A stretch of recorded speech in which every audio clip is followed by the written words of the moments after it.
What did I just say to you? Oh my god, my brain's terrible. I'm trying to make sure I stay at the camera and I'm like that. My 15 minutes of fame, Marcus. We're a young homeless project and we're working with 16 to 25-year-olds who are homeless or at risk of homelessness. They find it difficult to form positive relationships. Often they've experienced a number of ACEs. They've had traumatic upbringings, experiences, no family, some family. It's when we spend time talking to them and working with them that we find out what's gone on or what is going on.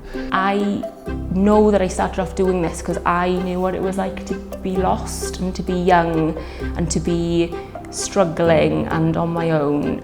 They all have their own story, they all have their own experience, and it's really important that we listen to that. And so to be a good support worker is to use that in order to just understand and to not judge.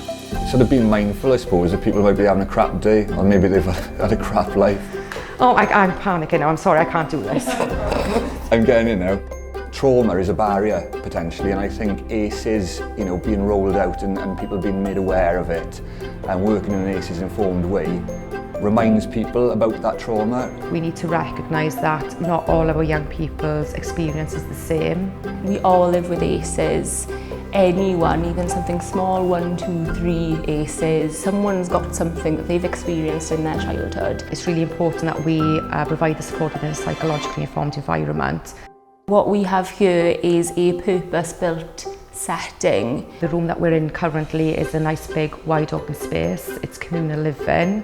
It's open, airy, calm. You're able to diffuse things far easier in this kind of environment. The young people are encouraged to come and socialise, cook and engage with all staff members in this environment.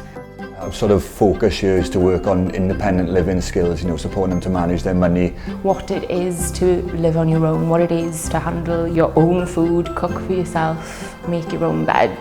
We try and encourage them to engage in education, training or some voluntary work so they're doing something positive with their time. But also what's very important is to support them to manage their health, both mentally and physically. That builds their confidence and self-esteem.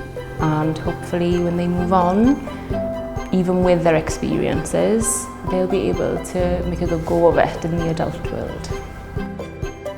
So Claire, we've always got something going on. Our big one now, because it's winter, the young guys are putting together these awesome reindeer. Mike's the man when it comes to sort of preparing the body parts, for want of a better phrase, like getting them skilled up, and potentially giving them the skills to go off and do new stuff themselves. They feel that they have a voice, and they feel that their voice matters, that they're listened to. We've all ended up where we are because of our childhood and our experiences, and not one of us is a bad person because of that. We're actually completely unique and wonderful because of all these experiences. I got a frog in my throat by the end of that, didn't I? I got like that. Learning how to do interviews.